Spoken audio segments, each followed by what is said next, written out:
done a couple of plein air paintings out in the snow now. I've had this smashing winter snow for a few days. It's very, very cold. I thought I'd take one of the photographs and do an interior. Recently somebody contacted me and we were talking about focal points. It's not something I bother with too much because you know, if you've got, for instance, a 1 point vanishing perspective, then your eye's going to be drawn in anyway, and usually I have my compositions either on the golden rule in thirds or my eye following around things in the painting. But sometimes, but I know many people like this tradition of using a focal point and having one area where the eye will go to. So in this particular painting I'm going to put in deliberately one figure in that what I feel is just intuitively just the right place in the painting.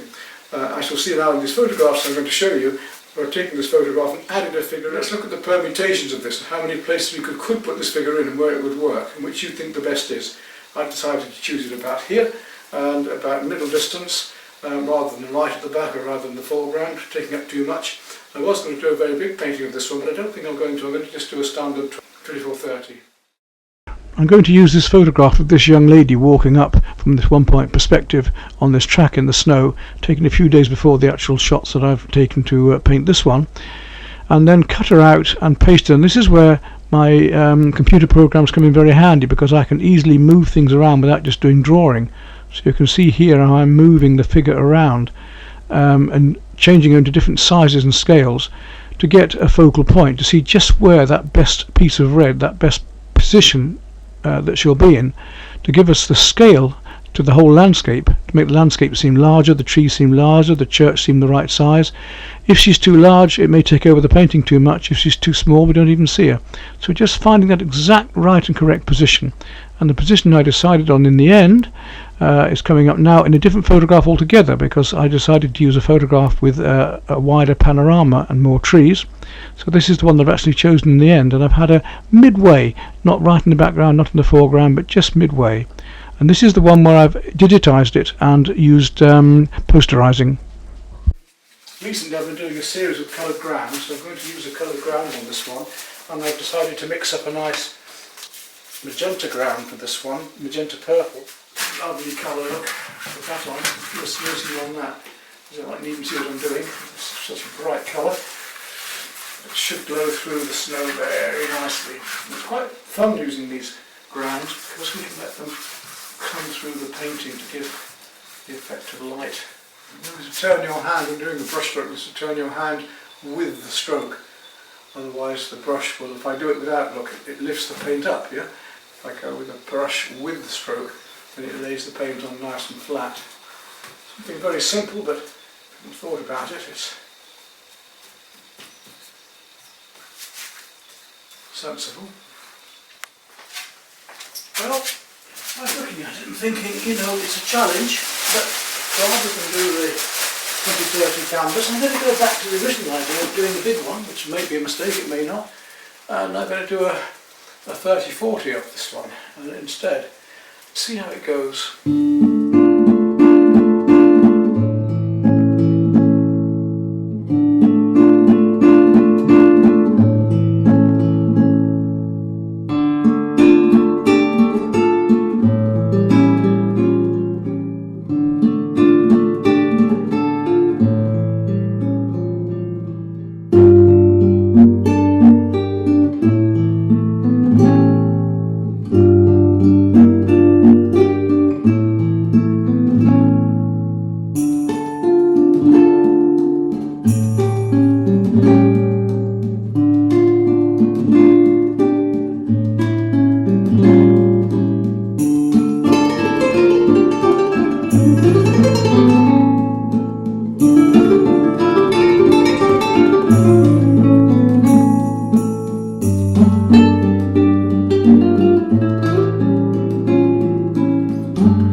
Start on this painting, and I'm going to work from my mid-tones down to my darks and then back up to my lightest tints again and highlights on the top.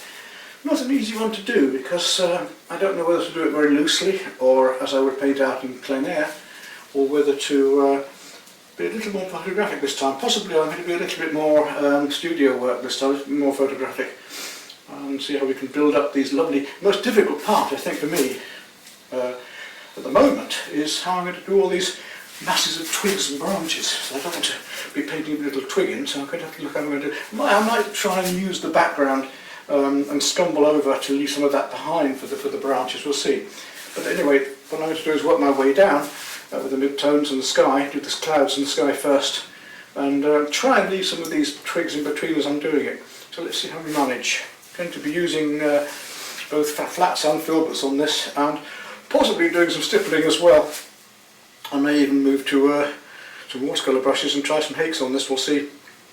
Certainly going to use some rakes. Rake brush is very, very useful. That's a rake brush, as you can see.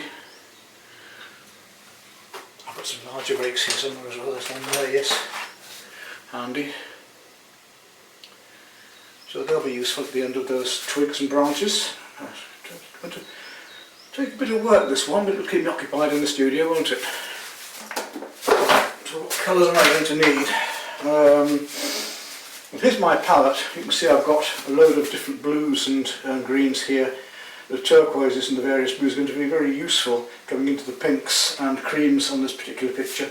There's not that many warms. A little bit of ochre here and there, yellow ochre, and a tad of burnt sienna, but quite a few cools anyway to play. Obviously I'm going to need magenta in this. So I suspect my main colours are going to be cerulean, turquoise, ultramarine, cobalt, Prussian, and then coming into the magenta and the turquoise is going to make a lovely mauve purple, and I'm going to be going down to the darks with the Prussian blues, and then working up the warms gently after the magenta with I would think some cream. I'm going to have warm and cool cream, so there'll be a little bit of yellow ochre and white, a little bit of lemon yellow and white for the creams, and some very light pinks and light blues. So that's going to be my main colour palette. Two skies I want to do. The sky that's actually in the painting, but I like this other sky that I took earlier in the day as well, this cloud, this nice big little lump of cloud coming out here forward. The sky I want to work on first, work my way down. As I say, I do need to leave these trees behind as well.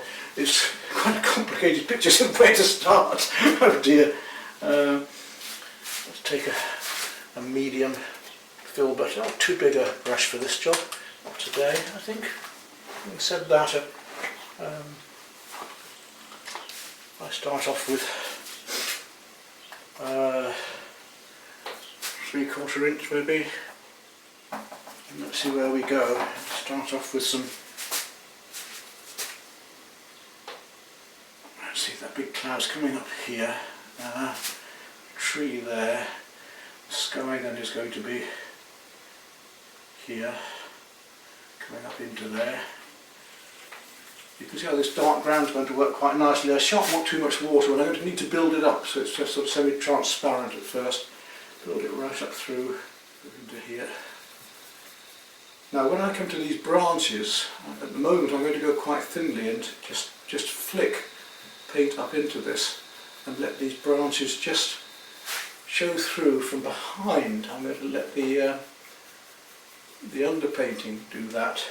Just come into these branches subtly here with little strokes like this. And I'm going to go back over that with the rake brush later, building those up. So I just want them glowing through, gently glowing through these twigs here. The technique of using thin paint as a glaze almost, just to build up these textures. Give me a basic texturing for these branches behind here. And then when they come out from the branches, of course, it's going to be a lot thicker, so like this here, it's going to be quite a bit thicker as it comes into those branches. Interesting techniques. Well, you know, we've got to use the horses for courses, we've got to choose the best method and medium for the subject, so I think the acrylics here is going to be a nice medium for it. I'm just building up these colours, leaving these twigs behind slightly to give the effect of the twigs. Not anything else, and then we'll leave some of the trunks as well. We'll leave those behind. Quite heavy trunks coming up through here. There's so many. So it's very complicated painting, this one. Just leave these. So what I'm doing at the moment is painting in between the branches, if you like. I'm just almost like the watercolour, you paint the darks over the top, but with the acrylics we can paint the lights. We can paint the lights actually in between the darks, so we'll do the reverse. Using fairly thin paint on my brush, just cerulean at the moment, and I'm going to build up these twigs and branches in between and gradually try and get this effect of this tangle of twigs up through here.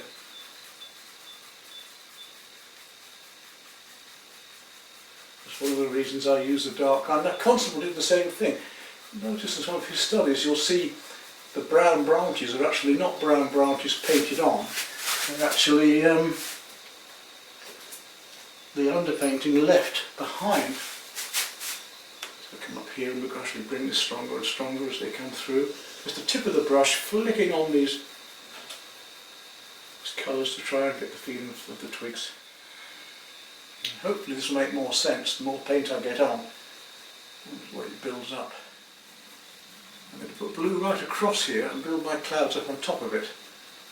So I've got the various layers of paint building up right through to here, and then the same things will happen, but I'll get my marks a little bit different over here. Because where these branches come in, they're a different type of twig, and they're coming up with thin paint down here because I want the clouds to come over down here. So I'm going to use it a little bit thinner. Just put a glaze over here for the moment. When there's more of a space, the colour's going to be a bit stronger. So it's working up various thicknesses. It's good fun. I don't always know the direction a painting's going to go. I can blend that in later. I'm using quite a lot of glazes on this to build this up. And it's going to sink into the ground underneath. So it's going to sink back a bit as I'm doing this. These twig-like marks down here. The sky showing through between the trees. Bring those out later. The tip of the brush, feathering it slightly, letting the brush become slightly drier to get the broken effects of the branches. Okay, so now I'm going to come back with some dark over this later to bring these branches out even more. Great fun. Enjoying myself again. I love painting. These light strokes coming through, and as they come up here we're going to get, some of these blues are going to become the snow on the branches actually as we do this as well. Between the branches here, it's clear sky coming through, we can let those dark branches really show out a bit. I keep layering up this heavier paint here. You might have seen trees done before. Painting in between twigs rather than twigs over the top, which would be much simpler, but we'll do that later. We're painting by leaving the negative shapes, the dark shapes behind at the moment. I should be able to get the feeling of a great deal of detail here where there isn't that much actually there. Hopefully now you can just start to see what I'm trying to do here. Such a complicated, with all these branches, you know, I'm going to find different techniques to try and do all these twigs. I was painting twigs for the next year.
impressionistic way and can't do detail, maybe this shows you that the best medium method for the subject always, isn't it?